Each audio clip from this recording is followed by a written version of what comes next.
notice if schools in our district need to close, and we already sent it out to district-wide so everyone kind of knows what's going on in the district. We're relying on families to report so we can do contact tracing, so please at any time, if there's an incident that you need to report, contact Lisa Popovich as well as your building principal, your classroom building principal and Lisa Popovich. Please, when we return, just remember to follow the symptom screening tool.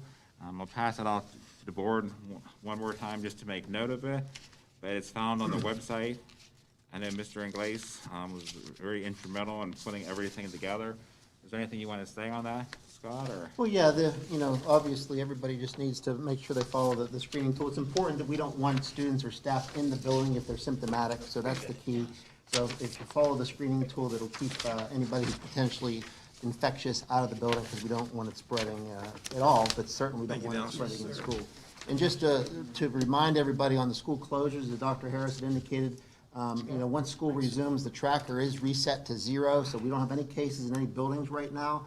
However, that's why we took this week off to kind of reset and hopefully to monitor and see what kind of cases we would be dealing with after the holiday break. But once school resumes on Monday, the thresholds are 2 student cases or two cases in any building that's less than 500 students, 4 cases in a building that has more than 500 to 1,000, and a building that has 1,000 or more is 6. So 6, 4, and 2 are the thresholds for closing schools. So depending on what building it is, once we reach those levels, we will close those buildings as soon as we reach that. So hopefully we don't reach it, but we'll be monitoring that, and we'll do it if we need to.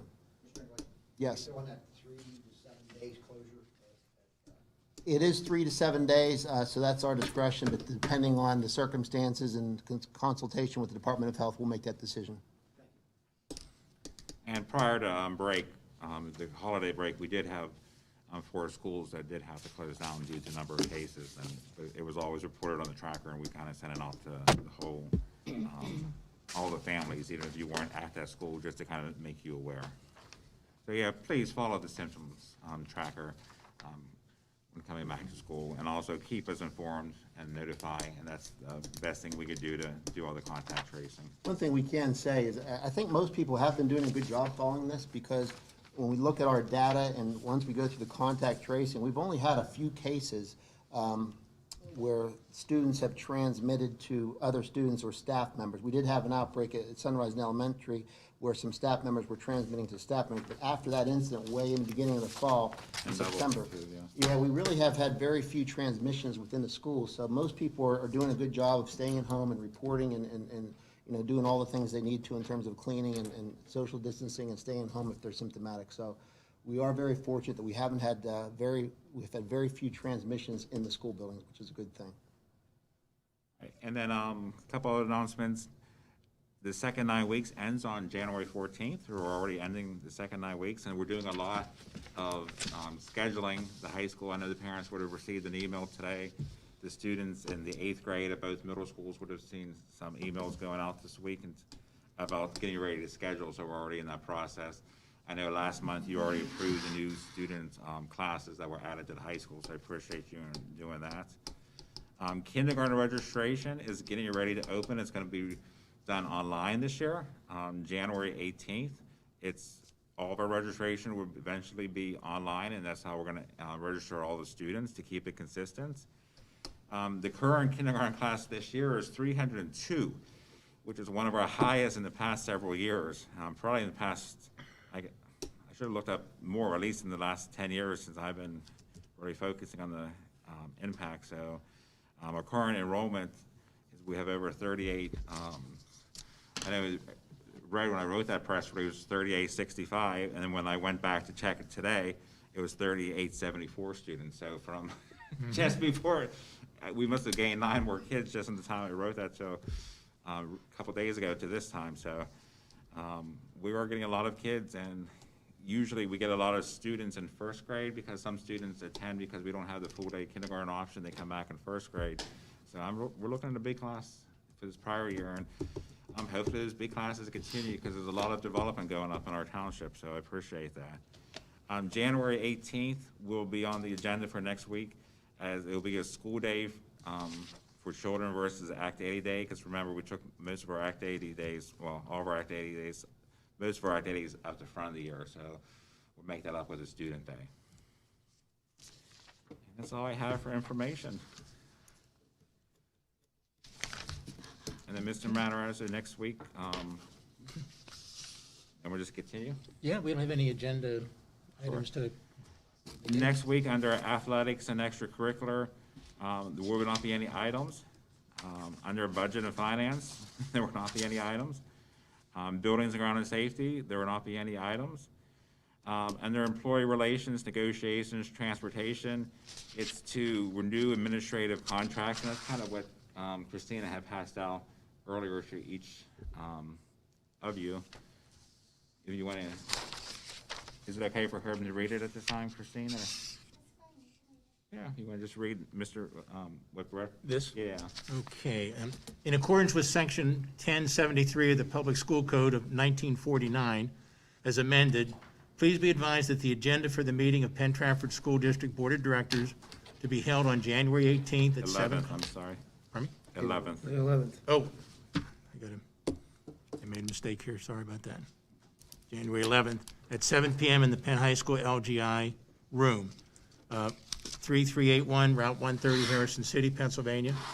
And it shall include an item to elect or approve a properly qualified school district superintendent. And that'll be on for next week. Yes. I appreciate that. Under food service, there are no items. Under personnel and curriculum, there are approved personal agenda, approved professional contracts. Under policy, public relations, legislative Title II, there is to adopt a resolution on committee meetings and appoint CWC-TC Joint Operating Committee representative. Under taxes, insurance, census, there will be no new items. And I'm turning the recognition of visitors back to you, but there was no one that signed up. Well, I'm going to ask, if you don't mind, Dr. Kasha, could you share athletically what's going on, or could people that had no clue? Because practices did start today, correct? They did, right. Could you let us know what the updates are? Well, actually, Scott's probably in better position to give the in the weeds detail, but they did start sports today. It'll be after school because it's still being done remotely, and they have to go through a process of scheduling to make sure that from a safety perspective, the number of the folks that are in the gym at one time. They also obviously will be wearing masks still while they're providing particular sports that, would so warrant it. But from a basketball perspective, I know the first game starts on Friday, That was the question. and I think the girls are shortly thereafter there as well, are they not, Scott? I believe so, yes. Yeah, and the JV games too start, but there's other sports that are ramping back up as well. Wrestling and swimming and, Swimming. So there's, other things that are all starting back up. But the key is they are maintaining safety precautions, pretty strict, actually, safety precautions in order to participate, so. This week it started. Did they have to sign up to come in, or can you just come in at the door to watch the game as a spectator? Oh, from a spectator perspective, yeah, too, they're limiting how many folks can be in the gym. So each sport has a little criteria on how they're doing, and getting that out to the parents that would be affected, but, Parents are first, correct? I hope yes, so. yes. Thank you. And they're doing senior parents and working their way down. So there is a process, but I think each individual sport has a little bit of a unique to their sport. And cost factor, are we charging to get into the games, or how's that We are working? not. Pardon me? We are not. We are not charging. Great. Anybody else have any questions about what's going on? I can just comment, I think the games are going to be televised, so to speak, streamed, like the football games are, right? Yes. The home games. All the games Yes. are, just like the football, All home games, yes. yeah, just like the football games Yep. are. How about the musical, Dr. Harrison? I talked to Mrs. Haberberger today, and she will be planning something for sure. We just don't have on the title, because usually by now, everything's cast and ready to go, and the first Monday has always been the first night of practice. But she is going to have something, and hopefully she announces it soon. That's what I was thinking. There's a lot of restrictions and limitations, but the show will go on. We will Good. get a show, That's good. absolutely. That means a lot to parents and kids. Our musical, our performance art has put on tremendous productions over the years, and we want that to continue, I mean, the kids, that we have a lot of talent, the band, the performance arts, the choir, the music, and we're still trying to incorporate as much as we can and do with all the limits and restrictions we have.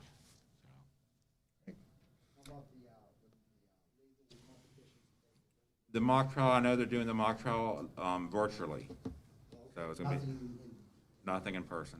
It's gonna be a virtual mock trial, so that should be interesting. Oh, yeah. Something different. Very good. Okay, I guess we're done. No other residents have any to be recognized for comment? So at 7:33, call the make a meeting motion January to 4th to an end. Pardon me? We ought to have a motion and a second. We don't do that all the time, but shouldn't we motion and second to adjourn? Oh, should we motion and second to adjourn? Christina? You should. Should? Yeah. Every board I'm involved with does I'm sorry, my shortcut. that. Well, all right. we haven't been doing it. First one, So Jim. I will make a motion to adjourn the meeting of January 4th. It's been moved and seconded to adjourn the meeting. All those in favor say aye. Aye. Opposed?